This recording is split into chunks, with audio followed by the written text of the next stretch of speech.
रेवाड़ी में हुई ग्रीवेंस की मीटिंग में एक बार फिर राज्य मंत्री अनूप धानक के सामने 3 माह पुराना नाबालिग को गर्भवती बताने का मामला उठा। पिछली बैठक में मंत्री ने इस मामले की जांच के लिए एक कमेटी बनाई थी, जिसमें भाजपा से जुड़ी नेत्री हेमलता तंवर को भी शामिल करने का आदेश दिया गया था, लेकिन हेमलता तंवर को जांच के दौरान शामिल नहीं करने पर मंत्री अनूप धानक ने आज सीएमओ को फटकार लगाई और साथ ही 3 दिन के अंदर जांच कर दोषी लोगों पर कार्रवाई करने का निर्देश दिया। दरअसल आज शुक्रवार को मॉडल टाउन स्थित बाल भवन में कष्ट निवारण समिति की बैठक आयोजित की गई, जिसकी अध्यक्षता राज्य मंत्री अनूप धानक कर रहे थे। बैठक में कुल 18 मामले रखे गए, जिनमें 7 पुराने और 11 नए मामले शामिल थे। इन पर सुनवाई करते हुए लंबित 11 में से 10 को और पुराने 7 में से 2 मामलों को निपटाया गया। बचे हुए 6 मामलों को अगली बैठक में निपटाने के लिए रखा गया। आपको बता दें कि रेवाड़ी जिले के खोल थाना क्षेत्र में 3 माह पहले पेट दर्द की शिकायत और थायराइड का टेस्ट कराने पर सरकारी डॉक्टर ने एक नाबालिग लड़की को प्रेग्नेंट बता दिया था। खोल थाना क्षेत्र के अधीन आने वाली कुंड चौकी पुलिस ने उस वक्त आनन फानन में पोस्को एक्ट के तहत केस भी दर्ज कर लिया था, लेकिन बाद में जब बच्ची की दूसरे अस्पताल में जांच करवाई गई तो बच्ची गर्भवती नहीं मिली। परिवार ने पुलिस पर प्रताड़ना का आरोप लगाया। मामला पिछले माह हुई ग्रीवेंस की मीटिंग में उठाया तो राज्य मंत्री अनूप धानक ने मामले में एक कमेटी गठित की थी, जिसमें हेमलता तंवर को भी शामिल करने का आदेश दिया था। साथ ही जांच के बाद दोषियों पर कार्रवाई करने की भी बात कही गई थी। आज शुक्रवार को हुई बैठक में हेमलता तंवर ने भी फिर से इस मामले को उठाया और मंत्री को बताया कि सीएमओ की तरफ से उन्हें मैसेज जरूर भेजा गया, लेकिन कमेटी की किसी जांच में शामिल नहीं किया गया। इस पर मंत्री ने कुछ देर गुस्सा भी किया और सीएमओ को फटकार भी लगाई। आखिर उनके आदेश के बावजूद कमेटी में हेमलता तंवर को शामिल क्यों नहीं किया गया? सीएमओ अपने पक्ष में सफाई देते रहे। मंत्री ने काफी देर इसी मामले को लेकर डीसी से भी चर्चा की और फिर आदेश दिए कि इस मामले की जांच एसडीएम रेवाड़ी करेंगे, जिसमें एक महिला अधिकारी के अलावा बच्ची की मां और हेमलता तंवर भी शामिल रहेगी। 3 दिन के अंदर मामले के दोषियों का पता लगाकर कार्रवाई करने का निर्देश दिया। आपको बता दें कि इस पूरे मामले में न केवल जांच करने वाले डॉक्टर पर सवाल खड़े हुए थे, बल्कि कुंड चौकी पुलिस भी कटघरे में खड़ी है। उस वक्त उच्च अधिकारियों के आदेश पर डीएसपी ने तत्काल जांच के दौरान पुलिस की खामियां पाई थी, जिसके आधार पर चौकी इंचार्ज के अलावा एक अन्य पुलिसकर्मी को लाइन हाजिर कर दिया गया था। हालांकि चौकी इंचार्ज को कुछ दिन बाद ही नई जगह ट्रांसफर करने को लेकर भी पीड़ित परिवार ने सवाल खड़े किए थे। इनकी मदद के बयान हुए सर।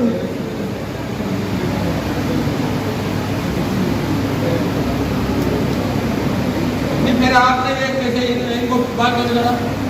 बोर्ड की मीटिंग में आप कमेटी का हवाला देखिए। आप सर मैं मिला हूँ अपने ऑफिस में, सर पूछिए इनसे, मैं मिला हूँ इनसे।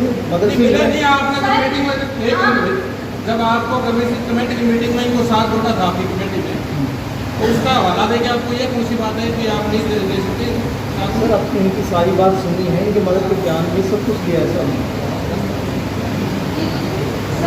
मैं वहाँ मौजूद थी, लेकिन डॉक्टर्स ने मेरे को ये बोला कि आप जा सकते हो।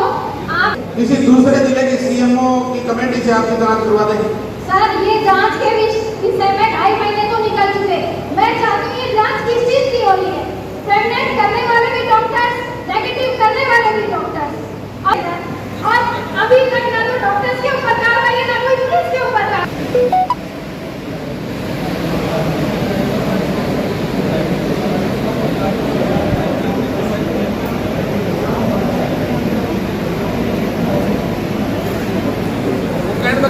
आपने कह दिया उनको भी आप बात आएंगे जो डॉक्टर भी आप सर प्लीज 1 मिनट मेरी बात सुन। लड़ रहे हैं ना, किसी पैसे के लिए लड़ाई है, हमारे सम्मान की लड़ाई है। इस सम्मान को हम चाहते हैं कि इसको बरकरार रखा जाए, क्योंकि अभी तक किसी भी दोषी को सजा न होने के कारण समाज में एक अफवाह उड़ी हुई है कि बच्ची सही में ही दोषी होगी। 10 दिनों के अंदर टाइम देके 10 दिन के अंदर आपकी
इसकी 3 दिन के अंदर अंदर आपको साथ बिठाएंगे एसडीएम साहब,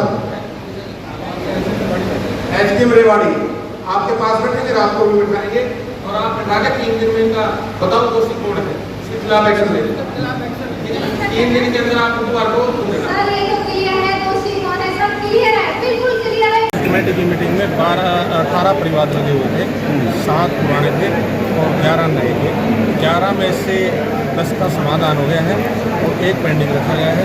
पुराने 7 थे, उनमें से 2 निपटा दिए हैं और 5 पेंडिंग है। सर सबसे बड़ा मुद्दा अब फिर निश्चित रूप से हमने आज सीएमओ साहब और एक एसडीएम पोस्टी और एक हमारी कोई भी महिला अधिकारी तहसीलदार या हमारे जो वो है उनकी लेवल पे उनको ये इनके साथ 3 दिन का इनको टाइम दिया। 3 दिन के अंदर जो नेगेटिव रिकॉर्ड होता है उसके अंदर ये अपनी रिपोर्ट देंगे, जो भी दोषी पाएगा उसके खिलाफ सख्त से सख्त कार्रवाई। सर एक उजाला चुनाव को लेकर अभी एक वक्तव्य आया अजय चौटाला जी का, उन्होंने कहा कि पहले तो सरकार ये लूट गिरोह है और ये जो सीट थी उजाला वाली वो इनेलो की सीट रही है और आगे इस पर इनेलो की ही जीत होगी।